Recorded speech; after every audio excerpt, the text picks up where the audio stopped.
On the morning of September 11th, 1974, 82 people were preparing to take what they all thought would be a short, routine trip from Charleston, South Carolina to Charlotte on Eastern Airlines Flight 212.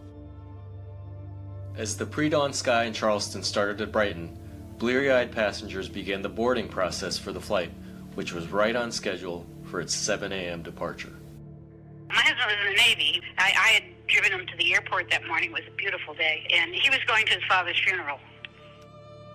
My commitment to the Navy was coming to an end, that I wasn't sure what I was going to do, whether I was going to stay in the Navy a bit longer or explore the civilian opportunities. So I was going to a job interview. He was going off to boarding school. It was an early flight, so I got up that morning and said goodbye to him. The flight was supposed to take 35 minutes. As the pilots approached the airport in Charlotte, there were patches of fog covering the ground below. But 5 planes had already landed without any problem on runway 36, where Flight 212 was headed. You just take any seat you want. So I took the seat on the right-hand side of the plane behind the partition between first class. A little more legroom there, and there's a nice window there I can look out. And I sat there and watched everybody single file down the aisle.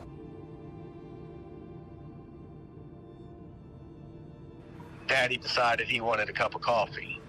And when he came back, Harry Grady moved to the seat Daddy had and said, "Charlie, just sit on the aisle seat. I'll sit here in the middle."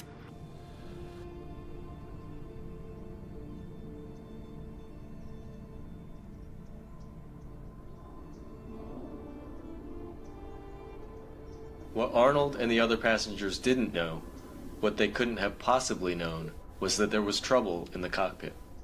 But as the plane descended through the low clouds, it would soon become clear that something was going horribly wrong. It's cloud bank high, and it was clear, crystal clear, like it is after a storm. And below us was another cloud bank on the ground. So we were in this big empty space, and you could just see for miles. You could see the airport.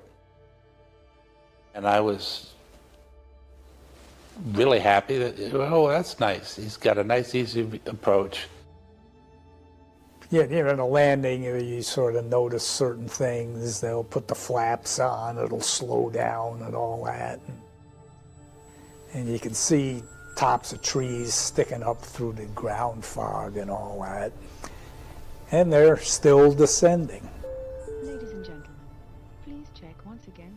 We went over this parking lot of this factory where they're having a strike of some sort, and the guy dropped his sign, went running toward the airplane saying, you know, go up.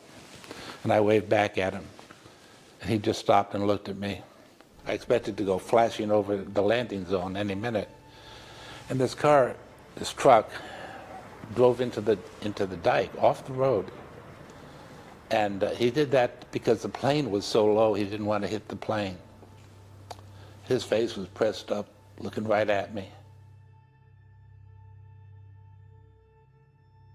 It's not like I yelled everybody or anything like that. I just sort of froze. And it hit, and yeah, the plane exploded as soon as it hit.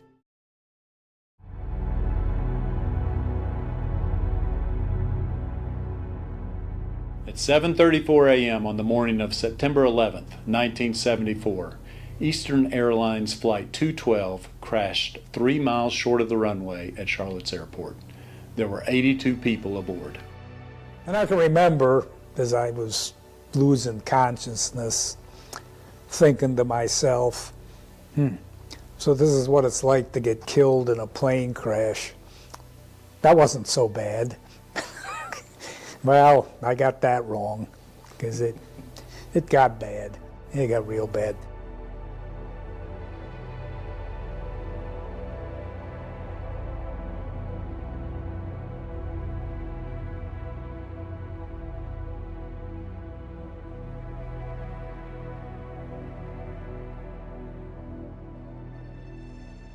plane literally crashed and burned, first through a cornfield and then through a patch of woods. The wings ripped off as they hit the trees, and the plane broke into 3 pieces. The impact alone killed 32 people, including the plane's captain, James Reeves. For the 50 people on board who survived the initial impact, another immediate danger loomed: fire. It was just like you see in a movie. Exactly like everything is shaking, the light flashing on and off, and then this fireball comes down through the fuselage.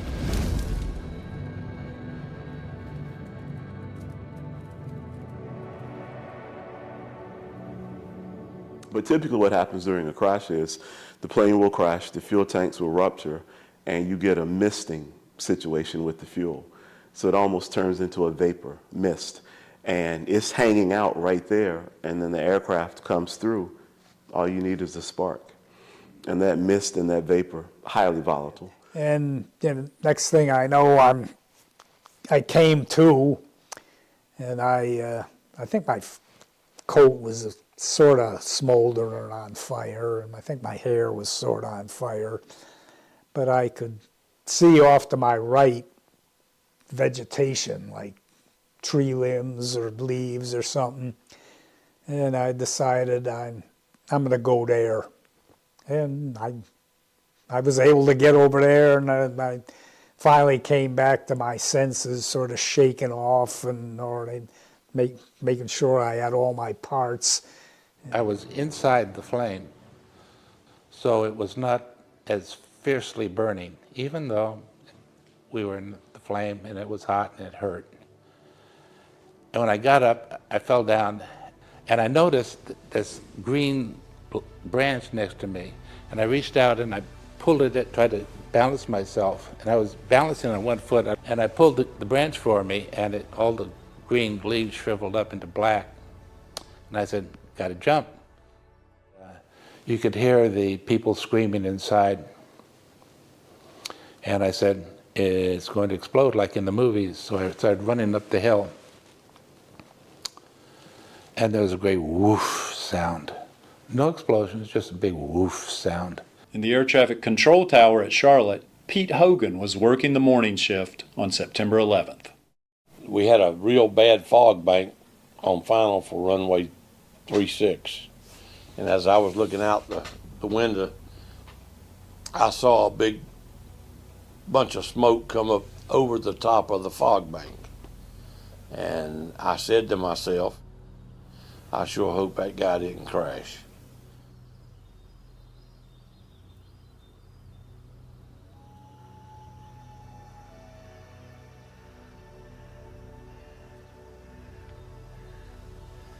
Of the crash survivors, flight attendant Colette Watson was the only one who escaped with barely a scratch. She and passenger Frank Mihalik helped save the life of co-pilot Jim Daniels by dragging him out through an open cockpit window. We dragged him out. I think he had some broken bones. Jim looked at me and he said, "I need a cigarette." After we got Jim out, we could hear sirens and all that coming for help, and I remember walking around and seeing this young girl. Her hair was singed to her roots.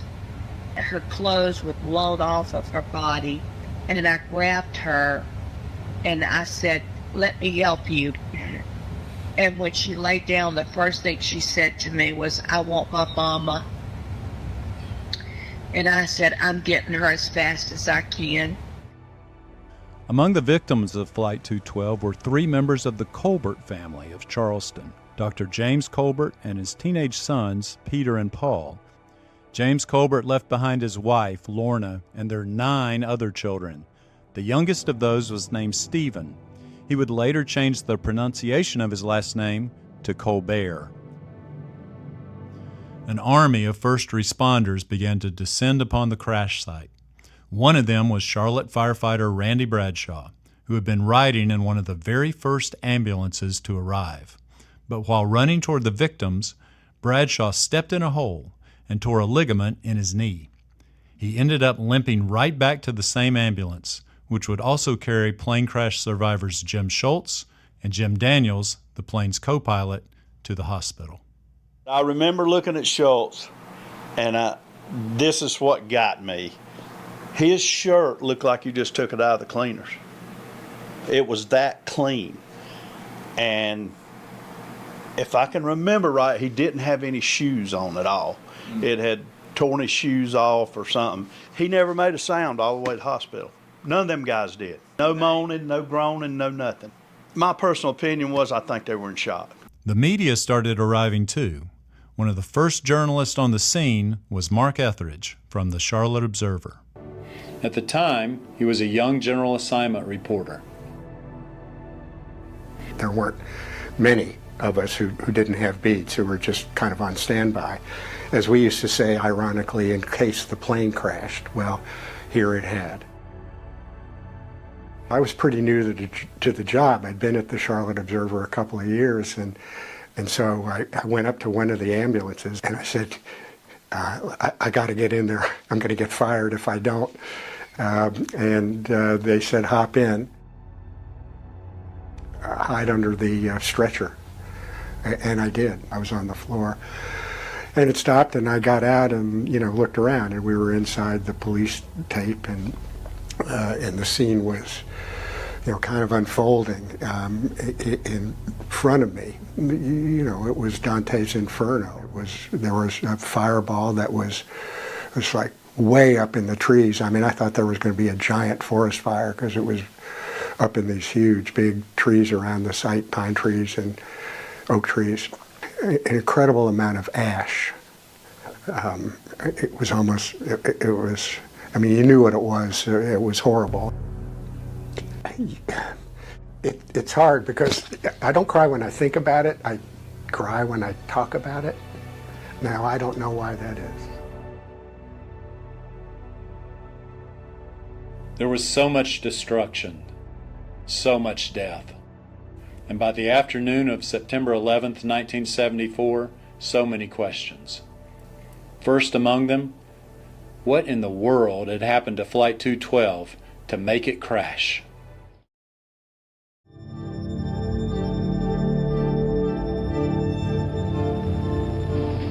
An Eastern Airlines jet preparing to land on a stopover at Charlotte, North Carolina, crashed this morning, killing 69 persons. 13 survived. Bruce Hall reports. The Chicago-bound Eastern Airlines DC-9 jet with 82 people aboard crashed and burned 2.5 miles from the end of the runway at Charlotte's airport. The flight had originated in Charleston, South Carolina, and an Eastern spokesman said the plane was being guided into Charlotte by radar due to patches of ground fog. One witness said the plane just came in too low, hit a cornfield, skidded for several hundred yards, struck a tree, burst into flames, and exploded. Federal Aviation spokesman said radar controllers were in contact with the pilot moments before the crash. He gave no indication of trouble. 69 people were killed, 13 survived, including the co-pilot and a stewardess. 69 people died at the site of the crash of Eastern Airlines Flight 212 on September 11th, 1974.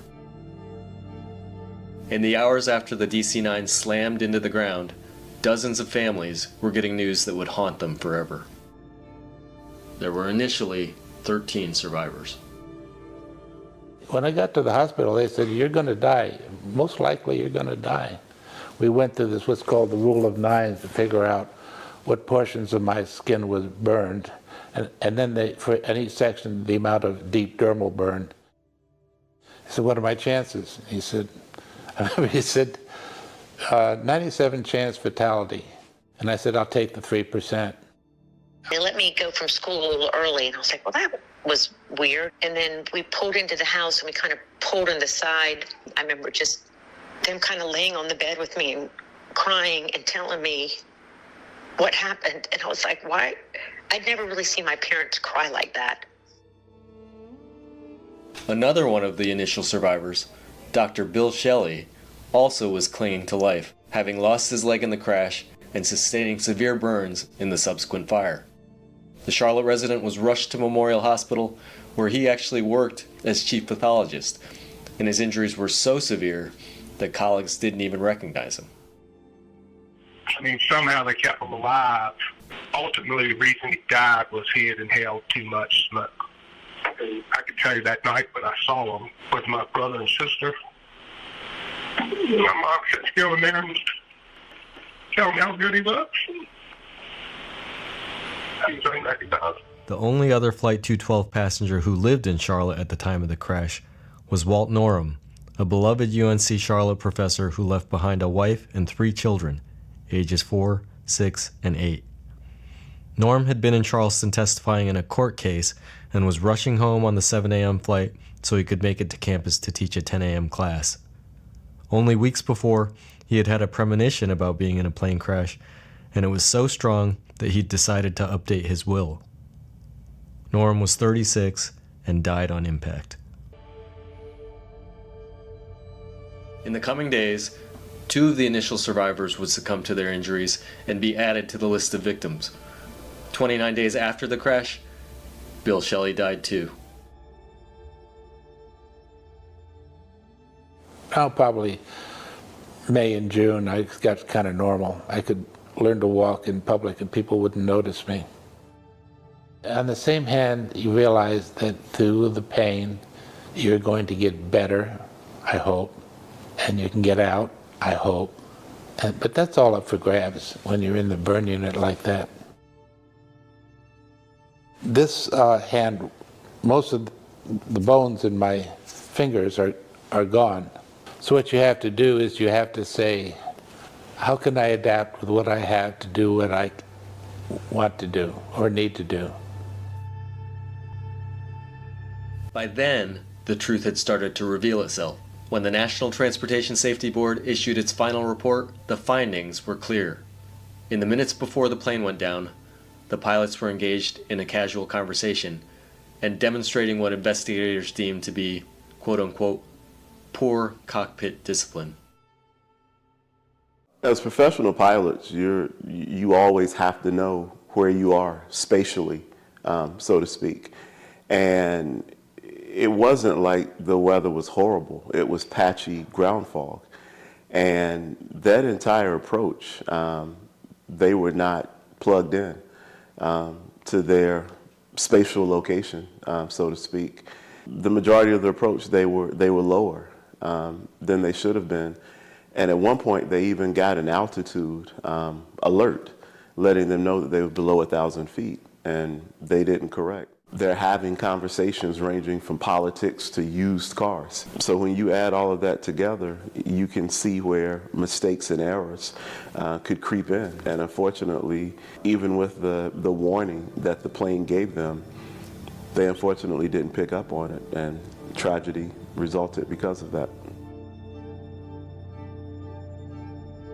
The question was, who ultimately was going to be held responsible for the crash of Flight 212?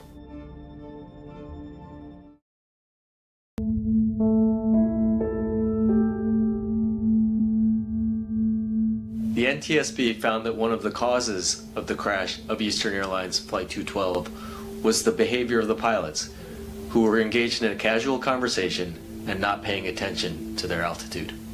This was not a difficult weather-affected landing. This is one you could do in your sleep, and that's what they were doing in their sleep. Co-pilot Jim Daniels, who was flying the plane and survived, lost his license. But by the following year, he was trying to get it back.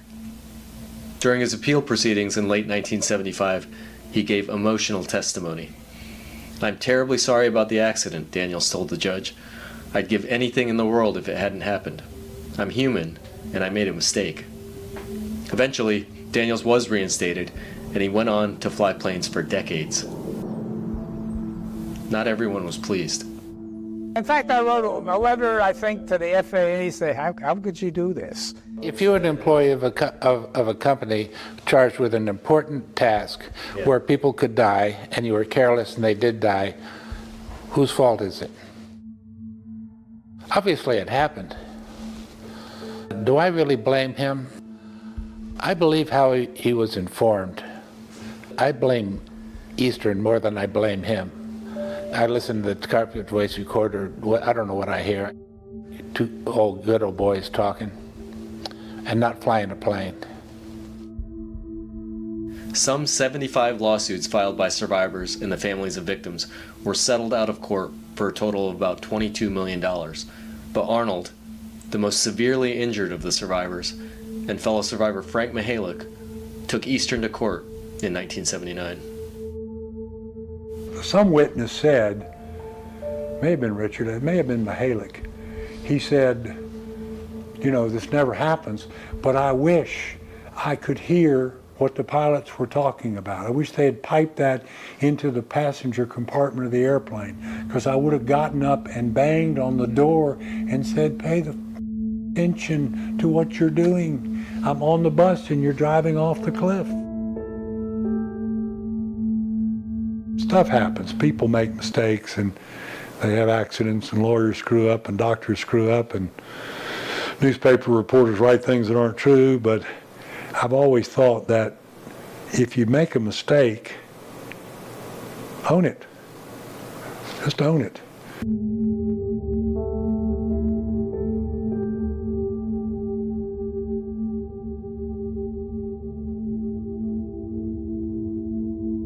When that rule first came out, it was for landings, and then it eventually got expanded to takeoffs.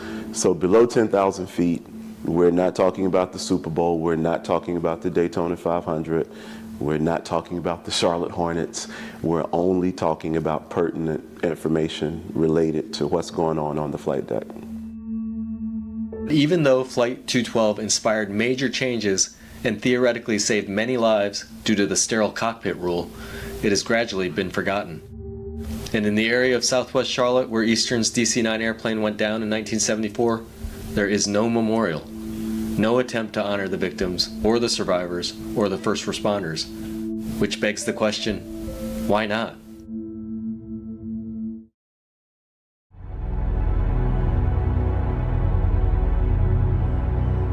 When you look at the site of the crash of Flight 212 today, you will see no evidence of the disaster that killed 72 people 50 years ago.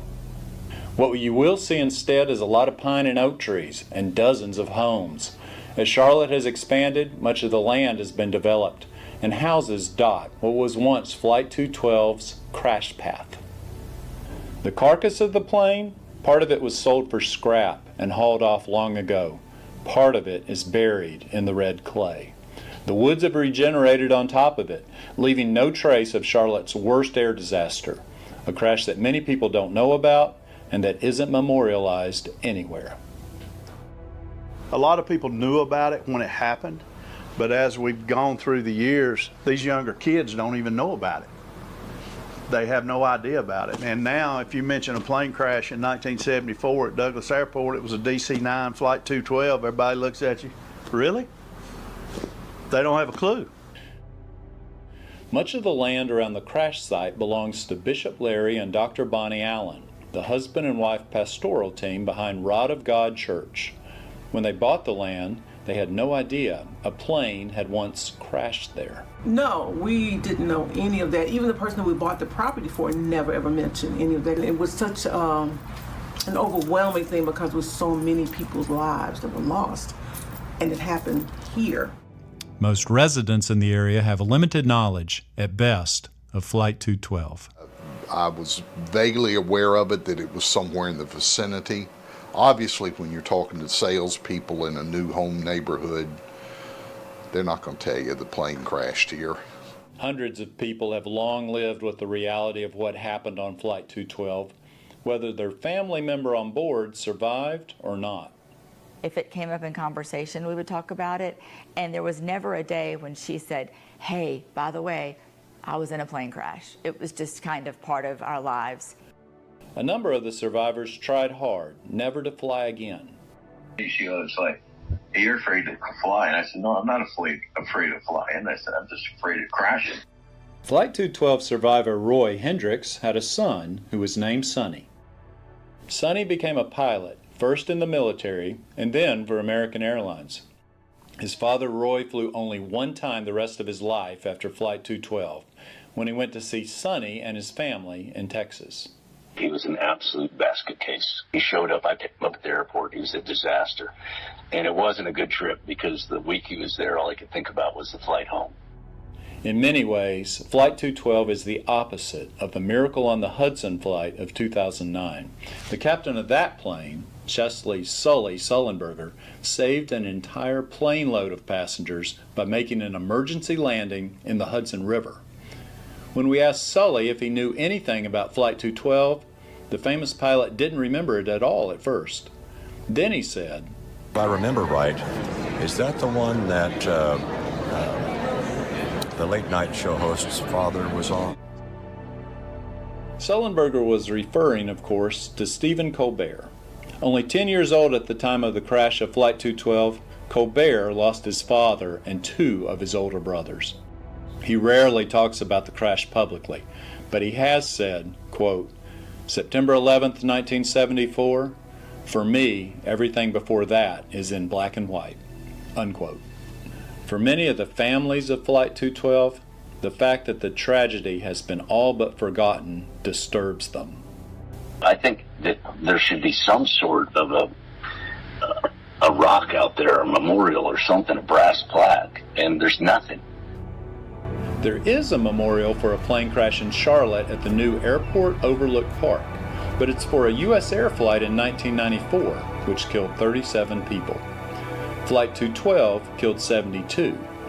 The airport said the reason is that Flight 212 didn't crash on, quote, airport property, unquote, while the 1994 flight did. In the meantime, the victims and survivors of Flight 212 are mostly forgotten. The plane is gone. There's no memorial. All that's left of Flight 212 is one thing, the flight data recorder. It's displayed on a far back wall of the Sullenberger Aviation Museum in Charlotte. But those who were in Charlotte that day will never forget September 11th, 1974. And you know what's so freaky is September 11th. This is like a day that's doomed. On August 30th, 2024, Louis Pinero walked into the woods behind Rod of God Ministries in Charlotte, holding a bouquet of flowers decorated with 2 American flags. Pinero, who in 1974 was a machine repairman for the Navy, was supposed to be on Flight 212 with his older brother John. But at the last minute, Louis changed his plans, and John perished in the crash. Louis and his wife live in Massachusetts now. This is his 4th visit to the crash site. I'm here today to place flowers where my brother's plane crashed. This was the place where he perished. So, and and it's kind of gives me a sense of closure too. The first time I came really did, but now when I come back, it's more like I'm here just to pay tribute. Get the sense that it's here. You know, I know that we're in the general area. It may be a little further in, but you know. After he placed the flowers at the base of a tree, he stepped back, folded his hands in front of him, and thought about his brother's life. With permission from Rod of God, Louis Pinero has walked all over these woods on previous trips, looking for signs of the plane. He's never found any. But in a larger sense, Pinero knows he's in the right place. Somewhere in those woods underneath him are the ruins of Flight 212, forgotten by nearly everyone else, buried deep in the red clay.